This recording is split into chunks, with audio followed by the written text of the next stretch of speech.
Everyone, welcome. Today we're doing gamer news. So, up in the gamer news, we have this new season of Overwatch Season E, which arrives with exciting core gameplay, updates, reworked competitive game mode, a new competitive overview, everything. Every match provides clear insight, they say, into how your rank changes. A soft reset for everyone's rank at the start of Season 9. And a new prestigious rank.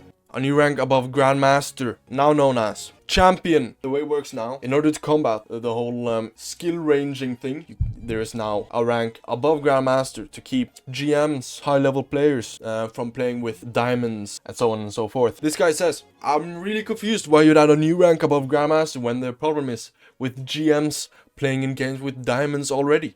I feel like more ranks isn't the solution, but as long as we don't start seeing champion ranks in gold lobbies, I guess it's fine. I think it's a valuable take. This whole new rank overhaul, it's a big change. It's a big change. Now that you don't have the same rank inflation, which has now been drastically decreased. Just think about it. Everyone in Master has now been taken down to about Diamond/Plat. Everyone in GM around Diamond Masters. So the whole overview, everything. Now we're gonna get a rank that represents your skill even more. Patch notes! Oh my god. So I've kind of already covered them. Not that much that has happened. There has been new Jade weapon variants available only during the 2024 competitive year. DPS now have a new passive. I mean, everyone has a new passive. The support passive is now for all the characters. Well, they call them Jade. They look more like Emerald. They didn't want to be Minecraft, you know. Tanks do still have their knockback passive.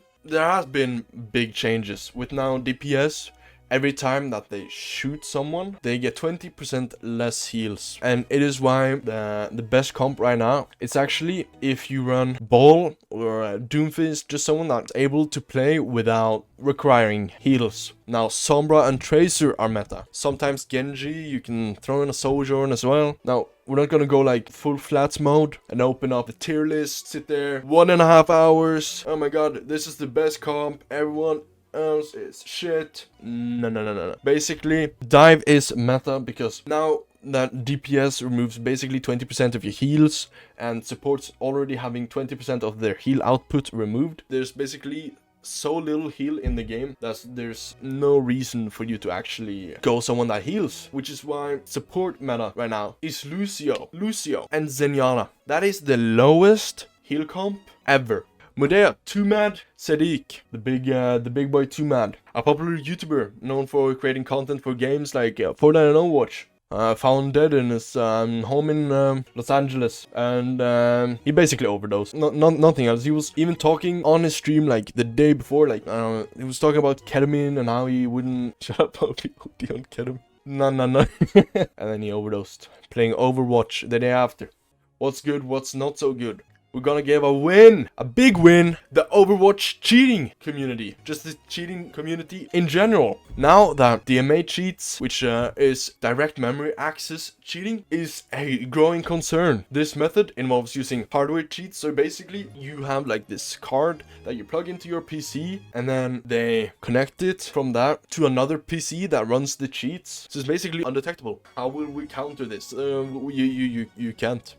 You can't, which is why players such as Peterbot from Fortnite, for example, a lot of people suspect him cheating. There's a lot of clips that are super suspicious, but there's no real way to know. They should let anti-cheats come to your house. That is probably something that can happen in this country. In this country, that could happen. Tencent, one of China's largest internet service companies, has been in the news for several reasons. Their job cuts. Tencent cut 11% of its global workforce. For people who don't know like what Tencent is, huge company, one of the biggest gaming companies in the world, if not the biggest. It owns Clash of Clans, Valorant. Pretty much they own some of Fortnite as well. Recently, Tencent lost about $43.5 billion after China introduced new rules aimed at curbing excessive gaming and spending. China, no incentives for daily logins or purchases. Online games cannot offer rewards that entice people to excessively pay and spend, including those for limit on recharges. The amount of money that users can recharge in games is limited. The thing is, the idea is you're gonna work instead of playing video games. Basically, what they did was they had a 1 hour a day, I believe it was, like 1 hour a day on each account limit. But it didn't. But like that doesn't work because they're just gonna use their parents' account, their brother's account. So they're gonna exceed this limit. They don't want you to spend your money on video games. They want you to spend all your money on random shit. Buy a house, take up a loan, die right after you paid back that loan, and then don't get retired. That's what they want. That's what they want. Hasbro has made about $90 million by letting Larian make a D&D game. Big news. Big news. It's not really. No one gives a shit. And moving on. We are thrilled to announce that we have entered into a partnership with Paramount Consumer Products to develop a competitive multiplayer fighting game set in the Avatar: The Last Airbender universe. Huge win. Just kidding. It's not.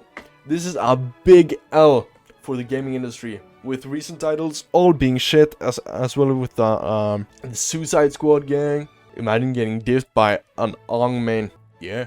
All that I do wonder though is if you can like play as his animal thing that he rides, you know, that big fucking, I don't even know what you call it. It looks like the end of like it looks like a mop, you know, looks like a mop. The Last Airbender should be a prime cut of gaming beef, elements-based martial arts, a wide open world with plenty of established lore. Sounds amazing. Here is the big problem. They make shit games. They do. There has not been a single Avatar game that has been better than mediocre. Mediocre at best. And that's not me saying it. That's just consumer reports, you know? The last game was absolutely trash. Another big L from Overwatch. Articles are being released where people even say that you don't have to aim anymore. With the new adjustments where it's easier to hit, with both projectiles and hitboxes are better, you don't have to aim anymore. Now we have a big W. Big win. Microsoft's Flight Simulator. They added dragonflies. Allow €5 if you take your shirt off. How do you know if it's not already off? So cool. It's a big W. Big W to all the Flight Simulator players. Big W. We're starting to see a change in the amount of content that you're getting. Like we're seeing now with the new DLC coming for Elden Ring and other stuff. We're seeing a big change in the gaming, like games in general. If you really think about it. Think of it like this. Pal World, right? It's like $40, right? It's like it broke so many records. And then you also have Lethal Company. Amazing game. Costs like $15, $20. We're starting to see that it's changing. Indie games are becoming more popular.